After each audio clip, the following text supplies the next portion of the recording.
Hi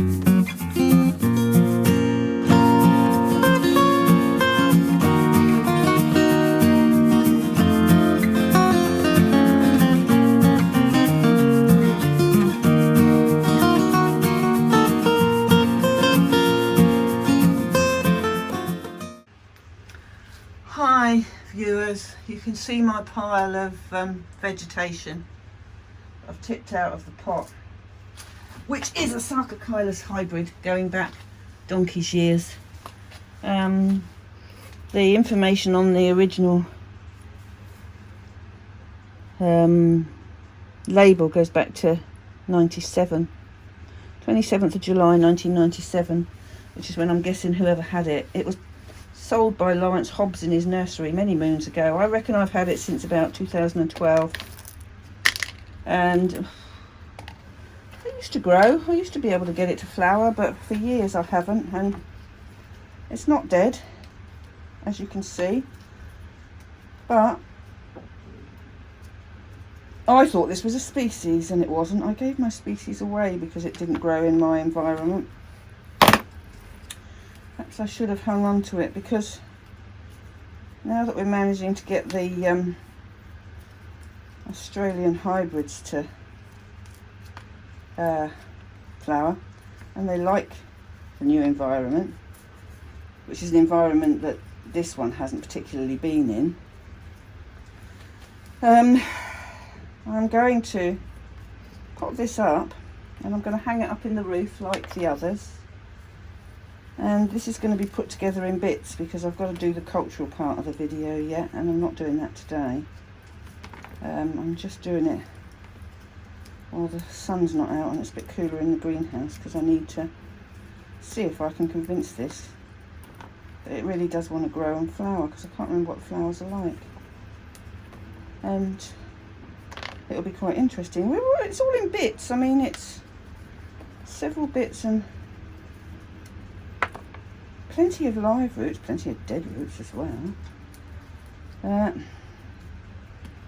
pick off all the, get rid of the rubbish. There's still roots growing, so it's still not given up. But what I want is to actually make it grow. And maybe by doing what I'm about to do, we can do that. Because even though the old roots are dying, it still grows new viable roots. It just doesn't do anything. So frustrating. Okay, now we have got, you can all get back in there, you cruddy stuff. Cruddy. It's all bits of crud and grot. I can't put it in my recycling garden stuff because there's bits of stone in there. And what I want to do is I'm going to try and replicate what acorns do, which is purely dark and nothing else. And I'm going to get all those little bits to go in one pot, and not a very big pot at that. But what I'm first going to do is wet it, because I can, like that. Now, what we've got left, I don't want that bit. There's one bit there, another bit there. Each bit's got a fan on. Another bit there, 2, another fan there, 3, another fan there. Oop, lost that root. 4. That could be classed as a fan because it's got a new growth in there. 5, so there's 6 little fans, and they're all going to go in this little pot, because then we'll work on the hard bit of the video when I've put all the photos together, because I've got several hybrids that we need to go through, and you can see how they're growing now that my new ones have arrived. And they all grow quite tight together, so I literally am going to put them tight together, and they are going in this pot. So here we have all of them together. There's the roots. Those roots are going to go in there while I hold on to them. And then all we're going to do, put that in there. You need to get down, matey. Go on. I do need to be careful with these roots because I don't want to damage them, because they are the lifeline of this plant. Definitely the lifeline of this plant. And I want it to be as close to the top, sitting on this bark, as I can get it to keep them tight. And hopefully, now that it's spring, I can convince them that they want to grow. Because my others are all growing and they're all flowering. These need to do the same. But it's got a bit of recovering to do before it will flower. So watch this space next spring, and then we can see what, if anything, is going to happen. We will visit it before then, and I will there, give you a bit more water.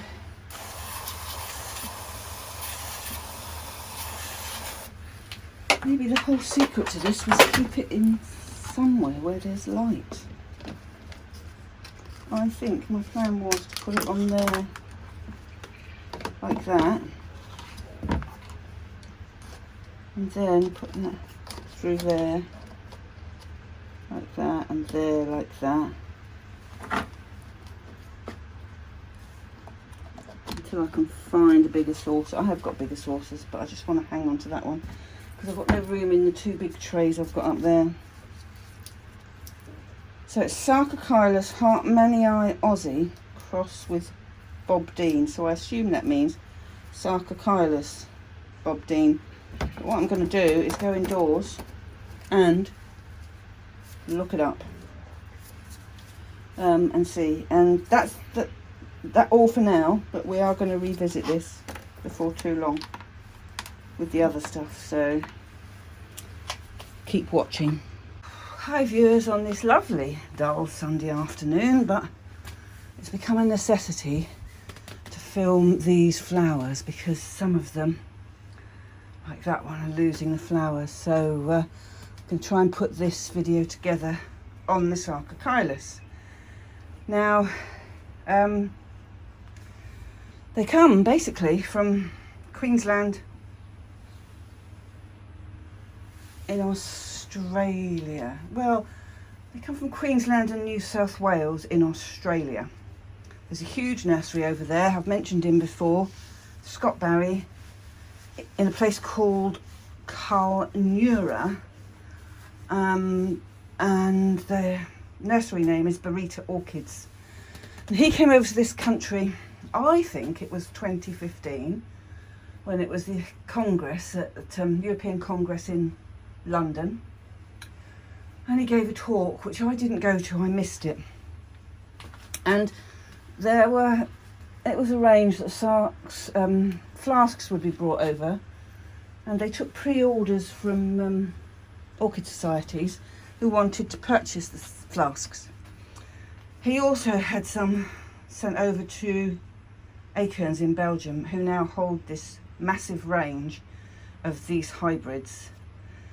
Now, in principle, the main ones we know of is Sarcochilus Hartmannii and Sarcochilus Fitzgeraldii. I think I had Hartmannii, but it didn't grow very well for me, and I gave it to our show manager because they seemed to grow like weeds for him, and it flourished in his greenhouse. So I sort of last year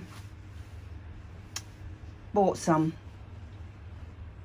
bought a couple off of Orchid Society members who'd grown them on, and they were doing first flowerings and liked what I saw. And I ordered some, and I've ordered some more this year. The 6 I bought last year were growing on really nicely, and I ordered 6 more because a friend was going to bring them back from BOC Congress in Southport at the end of this month, of course, which not now is going to happen.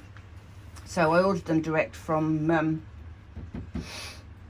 Acorns, and all of them, bar one I think, had flower spikes on them. Might have been 2.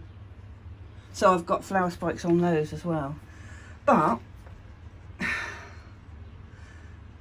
in this whole genus there are only 24 species. But the main 2 you see over here are the Hartmannii and Fitzgeraldii. Fitzgeraldii is known as the ravine orchid, and Hartmannii is known as the large boulder orchid, which should give you a clue of how they like to grow. They can grow anywhere. They like cool, they like warm. But oddly enough, out of the 24 species, most have been found in Queensland and New South Wales in Australia. 14 are from Australia. When I say most, 14 are from Australia, so that does give them the majority. 4 were found in New Guinea. New Guinea. 3 were found in Caledonia, which is near Papua New Guinea. 1 was found in Papua New Guinea and Australia. 1 is found in Sumatra, and 1 is found in Borneo. I don't know if anybody in this country has actually got any, but it'd be interesting to see. Anyway, I had a hybrid, which I've done the repotting. I filmed the repotting when I did it a few weeks ago, and I had a hybrid that I repotted, and I've potted it in the same way now that the ones came to me in Acorns. So this is it. It's tatty. I've just saved the decent growths and put it all back together, because all you could say was I was keeping it alive. So it's gone in here to see what difference it will make. I've put it high up, hanging it from the roof rails, like I've done the others since I came back, since I bought them. I have now got hold of a Hartmannii. This came yesterday, and it came from Trey Sanders, a friend of mine who runs a company called Orchid Botanics, and it's really good to know that he has quite a few growths on it as well. I just want to try and get hold of a Fitzgeraldii now and have another go with it.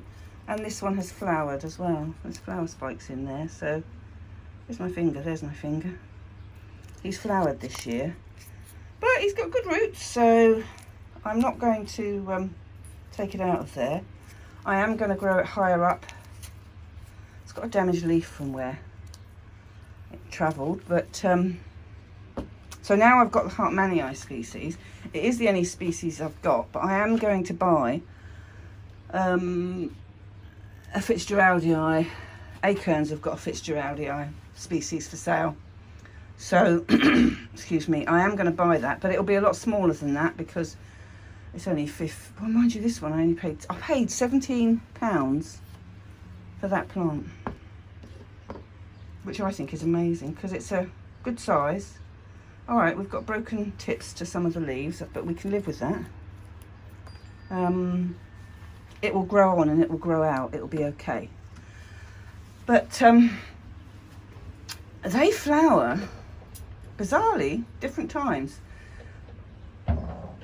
Their most prolific flowering period is in March and April, but there have been some recorded flowerings from January to June and August to October. Not very often, but they've been recorded. These flowers are beginning to fall. This one is one of the first ones that opened. And this is the one I bought from our president which is Culnura Dazzle Deep Velvet crossed with Bunyip Forest Fruit, and as you can see, it's rather nice, and it was such a long flower spike and it had so many flowers on it. So I bought that from him last year, and it's a good sized plant. It needs repotting now, so new roots coming. It's really happy. They've got registered on the Orchid database 138 first generation offspring for these hybrids, primary hybrids. So that means first time is the cross without going further down the line to get more. But I think they've done a lot of diverse crossing now, and crossing back to certain things. It would appear they, as I said, grow from cool to warm. I'm going to grow them intermediate. They didn't do well for me when I tried to grow them warm. I don't know anybody that grows them warm. And at the time when I did the research on this, there were currently 888 registered Sarcochilus on the database. So 24 species, so that means that the 864 that are left are hybrids. Majority of these hybrids came out of Australia. And they don't like to be in full sun. They like to be grown in dappled light. When you think about it, these plants are mainly, well, exclusively almost lithophytic. So by their nature, only grow in or on rocks and grow at moderate elevations up to 1,000 meters. Usually in exposed locations as well, on boulders and cliff faces. They can be near creeks where the branching plants form into mats. They have heavy long roots, and then they burrow into the humus-filled crevices, so they get moisture from there. They say that the light level you should give them is Cattleya light. And in cultivation, light should be as high as the plant can tolerate, short of burning the leaves.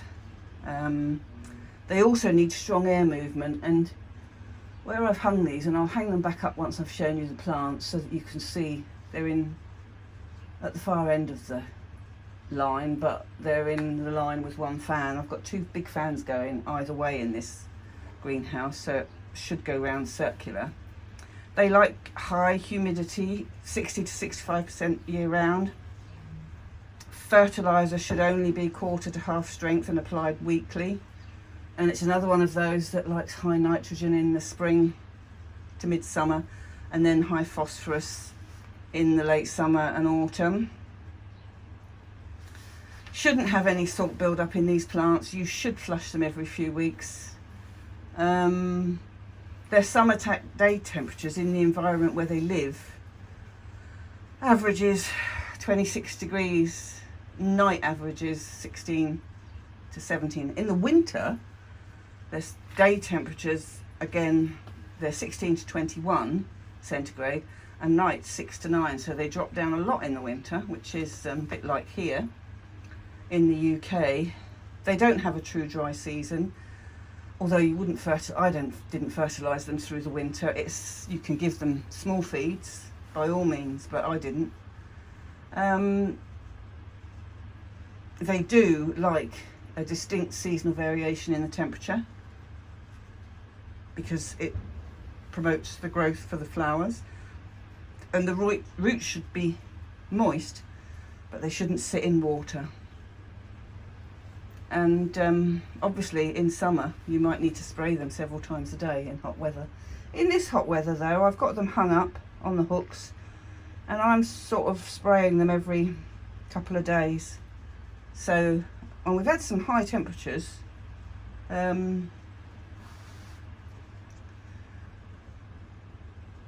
Over the past few weeks. Cultivated plants tend to remain small apparently, usually only reaching about 6 inches. But the plants, they look like miniature vandas, but they branch and have lots of new growth that arise from the base. So there's no mistaking they belong to the Vanda family and should be shown in the Vanda classes. But they can have anything from 5 to 25 flowers on a spike. This one was the longest spike I had, and it had 1, 3, 5, 7, 9, 11, 13, 15. How long that spike would have to be for you to get 25 flowers, I don't know. But I'm happy with 13 on that spike. It was beautiful. And they're quite long-lived, these flowers, I think, considering the conditions we've had. Well, they've been open quite a while. I don't. Then in my notes the date when this was the first one to flower. But they've got some glorious colours. So if they're kept cool and with enough fan air movement, you can maintain the flowers. If they're too hot, they will obviously not do it. Now, this one is only just opening. He's, I think, the last one that's opened on here. And he, I think you'll agree, is glorious. And that one is Sarcochilus Fairy Scarlet crossed with Bunyip Forest Fruit. So I love that colour. But even look at the back of the back of the flowers. Look at the spotting and the spotting on the stem stalk of the flower. You can guess, actually. I don't think there are any. I don't think I've got any now that have got closed. Oh yes, I have. Look, there's one on the end of there still, because this is the last one to flower. Right on the end of there, you've got that bud still to open. So you can tell from the colours going on outside the bud. That gives you a good idea, don't you agree, of what's going to open on the inside. What's this one called? This one is Culnuria Fancy Red Edge Earl crossed with Culnuria Fire Mist on Arch. He's lost some, but he's good. Hasn't got so much spotting, only where the colour is on the back of there. This one, that's the one that's coming off. This is the other one. This was the second one to open. And I bought this one because I thought I'd end up with something yellow, and I did. Well, it was amber more than anything. And it's Culnuria Kaleidoscope Chesil crossed with Amber Gold. This is the most recent one that's opened. Beginning of this week, just gone. You can see the difference. These are going over. That's still maintaining its colour because that was the last one. But this colour is rather nice. I think you'll agree. And it's still in what it came in from Acorns, which is bark. So once these flowers have gone, I'm going to repot them so that they can go into the winter in the new medium. Is there any more flowers on those? No. You've seen that one.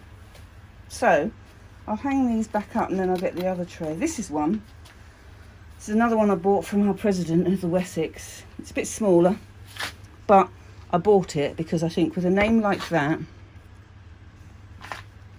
you can have a good guess at what colour the flowers are going to be. Because I wanted yellow flowers. So, but it's got 1, 2, 3, 4, 5. 2, 3, 5 fans on there. So that's a really big one. I need to get that back in the pot. But this one has flowered, just not with me. But I brought this because, again, it was the pink and red shades I was after. But he's quite advanced. This is obviously an older. This is from one of the first ones, I would imagine. First wave that came over that were done. But I'll hang this back up and get the other one, and then I'll show you them afterwards. in situ. I've shown you them before, but I've not shown you them recently. Then you can see how high they are up in the roof. And this little one here, because until this lockdown ends, I can't get any more of those clear trays. So what I've done is just put this, oopsie, in its own one, so he can hang up there. I'm just waiting for new, I just want new roots to grow on there. Whether they will or not, I don't know. We shall see. But these, we've got a good and bad in here. We've got some deformed flowers. Well, one lot of deformed flowers, and the rest are all good. But this is the best one because I've got 2 spikes. This is a weird name as well. Sarcochilus hiccup, big marble late, crossed with Calnura in intensity red. And look at that. Just look at that. And again, look at the back of the flowers. So you can see why the, oh look, there's one that's dead there nearly. You can see why the closed flower bud gives you a chance. This one is the last, this one was smaller spike than the first one. This is the last one's just opening. This one is Calnura ballerina. It's a named one. He's still got, this must be his first flowering, this one, because he's dinky. But you can see, just look at that. Look at that bud, the details on there. And just the patterns on the inside of those flowers. Amazing. Amazing. Now, I've got to put these back in the same place because of the way the flowers are going. Otherwise, they knock things. And I don't want to knock them. Showed you that one. Now here's our deformed one. This has got to be a first flower. It's quite small. Again, I went for what I thought would be. It's Calnura Dazzle Multi-Purple crossed with Calnura Dazzle Deep Velvet. And all I've got is a bunch of deformed flowers. But I kept them on to show you. I'm going to cut them off now because we need to forget about those. I've got the picture and we need to let it put all of its energy into growing, but it hasn't even got enough petals on it. It's only got 4. One's only got 3. Oh, there's a dinky one there, 4, and there's one still to open, but not worth. I'm hoping it may well be a cross that didn't work and all I'm going to have is naff flowers from here on in. That is the chance you take when people mess about with breeding lines, but they know what they're doing. And oh, if you look at burrito orchids, the sad thing is we can't get any of these plants out of Australia. They don't ship them over here. So before the end of the year, I'm going to get some more. I'm going to get 6 more, I decided, from Acorns, because I would have got them to bring me some for Malvern. Except they're not coming to Malvern, but I've ordered them and paid the postage. Because I also want to get hold of a Tulumnia peach from them. That's the only place I can get hold of one to replace my one. And like Roger, I think it's one of my favourite. It's lovely. Right, now let's get these other flowers out. This one round here has a good look of what the parents are. If you look up Fitzgeraldii and Hartmannii, you will see, look at this. Gorgeous. And my husband said this one's got a fragrance, but for me, It's all in the flowers. And look at the length of that spike. Which, the trouble with that is, you have to, I'm going to have to support these for next year. As you can see, that goes down. You need it up to give it a bit more support. But he's all right as he is now, because it's only one. But they're still in there. And you've still got, look. You've got new growth there. There's a new growth coming there. You've still got 1, 2, 3, 4, 5, and 6 with that baby. 6 fans on there. What's the point? How many did that? How many did that little one have? I've just chopped the flowers off.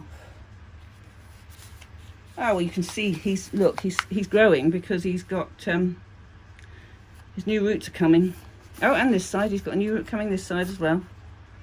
So we should be okay, but I just need to get him fed up and watered well so that he can grow on, and hopefully we can improve on what we've got. What I might do is still order another one just to make sure. I did email them actually, but he hasn't answered. Look at that one. Actually, that's a double I've got. This is Ballerina again. It's for a friend's birthday present. And that's its first flower, and you've only got a short spike. This plant, that's this plant's first flowering, because you got 1, 2, you got 3 fans on it so far. No new growth yet, and they'll need watering tomorrow. And then this is the last flower that we've got. Oh, this is another weird name. This is Culnura Sanctuary GB crossed with Culnura Kaleidoscope Valencia. So the kaleidoscope is a yellow. Can't remember what I did look them all up. I can't remember what the other one is. And I know they're fading, but these were darker than these two plants. These two plants opened pale. Again, lots of spots on the back. What I'm going to try and do after reading the descriptions is get some of the different colours. Don't you dare! Get some of the different colours, because I like them. And whilst they hang up here, I've got room for... Oh, stop knocking my flowers off, please. Well, that's the last flower going off of there, so it's a good job you saw it. He was going to fall anyway. Let's cut that spike off, because that was my very first one to open. But the ones that he sent from Acorns, he told me to be careful because some had flower spikes and he packed them. He had packed them beautifully. And he told me to be careful how I unpacked them because some were in flower. So I was careful when I unpacked them, and I didn't break a single flower spike, which I tell you now, for me, is really amazing. But now I'm going to take this out of the tripod and show you, because I want to finish this. I've been rambling on for half an hour. That is where they hang. That to the left is the door, and this is what they call in my greenhouse a hanging basket rail, and it's got openings several along. But I found a way to hang these up, and I've got the Dendrobium cuthbertsonii are grown like it as well, and they're coming on beautifully. So hopefully that's helped all you people that liked them. If you want any to try, by all means go to Acorns and look at their Sarcochilus, and if you do some careful research on the colours, you'll see what colours you're liable to get, because they are beautiful. Don't know what I'm going to do when these grow and I need to split them, and I'm not going to worry about that, because they'll have to hang, and they like hanging. That one's up there, the little single one is up there. I've got to find it a longer hanger. And my other one will also go up on a tray when I've got some more. I just want him to grow on as well. So we treat them with tender, loving care. Right now, I need to go. I have a Clumber Spaniel with hairy feet that need trimming, otherwise he's going to get really muddy the next time it rains and bring it all indoors. So, hope you're all doing okay. Hope you enjoyed the video. Stay safe, and I'll be back again soon. Bye-bye for now.